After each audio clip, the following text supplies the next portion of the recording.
they made a movie about me and put it up on the silver screen for everyone to watch over and over again.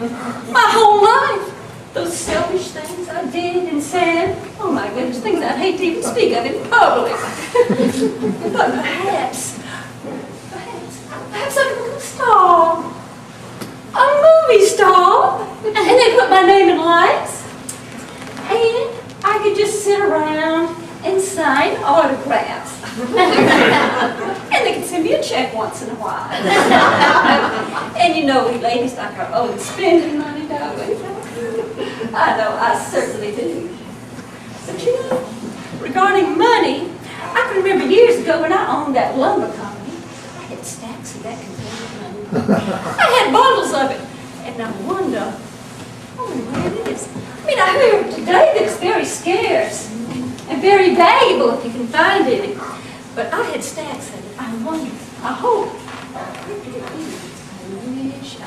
I wish. And you know, everything we wish comes true.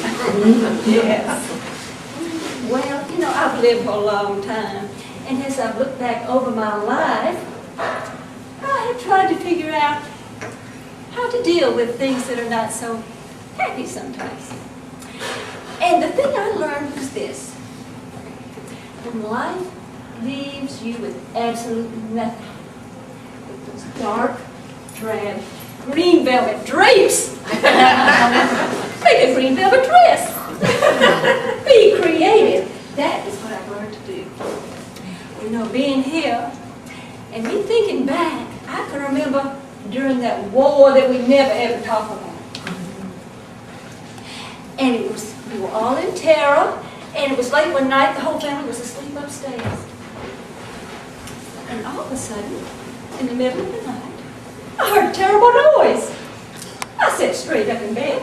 I felt like a fright. What in the world was it? Perhaps something had fallen over downstairs. Or perhaps a bomb had gone off or something. I just didn't know, so I threw on my robe and went down the staircase, into the foyer, and opened that front door. And what did I see? But a group of Yankee soldiers. Oh my goodness. I thought I was going to be taken out into the night and never be seen up again. It was such a scary thing. However, meanwhile, the whole family had heard the noise, and they came down the staircase to see what the matter was. Well, of course, we were very self-respecting Southerners, so we invited the soldiers into our home. Well, I can tell you right now, if I had it to do over again, I certainly would not. But we did. And of course, what did they want? They wanted our money. Well, during the war, nobody had any money. We hardly had anything to eat or anything. It was terrible times. And they wanted our money. Well, it seemed like they interrogated us for hours. And they were asking Daddy where was our money. Well, he didn't know. You see, he always gave it to me at the end of the day.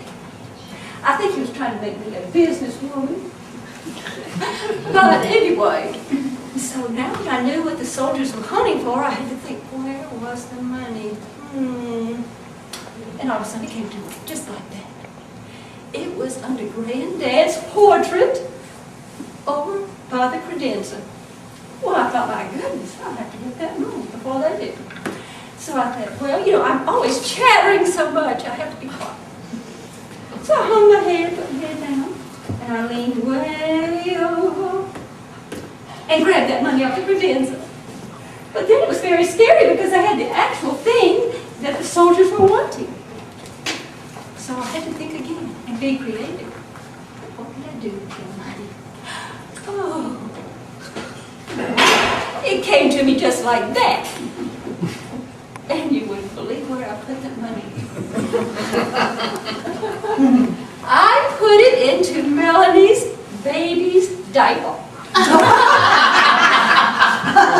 And what self-respecting soldier would think to look there? Of course not. So I put on my little sad face and looked down, and finally they left the home. I was so thrilled that they did. And we had enough money to live on for another 30 days. So you see, if you can be creative, it works out every time. In fact, my mother used to say, you know, we are all like those little tea bags.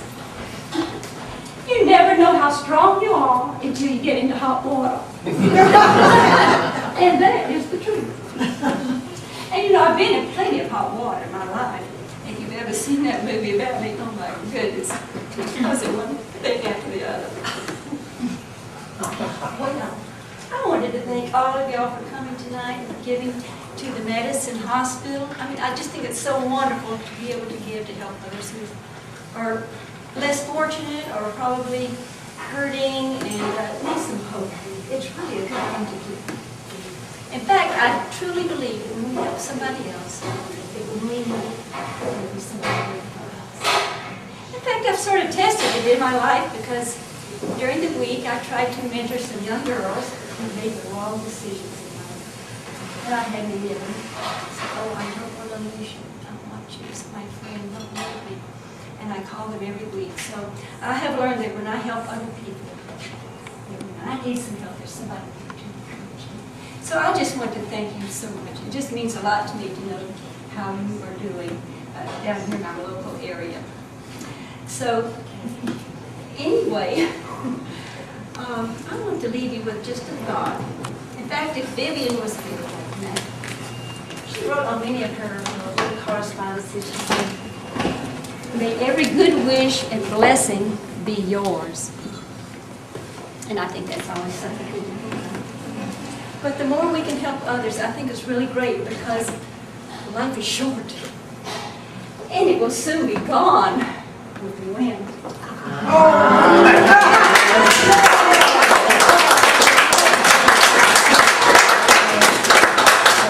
I was just wondering, how many of you knew that the thing to Gone with the Wind has words? What's the question? Okay, well you know that part, but there's even more words. So it's just like a long poem. But what I want to do is just to read you these words, and they're very romantic. So if you're standing up with somebody you want to hold hands with, it's fine. I hope I can see this. Okay, my own true love, at last I found you, my own true love. No lips but yours, no arms but yours, will ever lead me through heaven's doors. I roam the earth in search of you. I know you by your kiss. And by your kiss, you've shown true love. I'm yours forever, my own true love. Oh.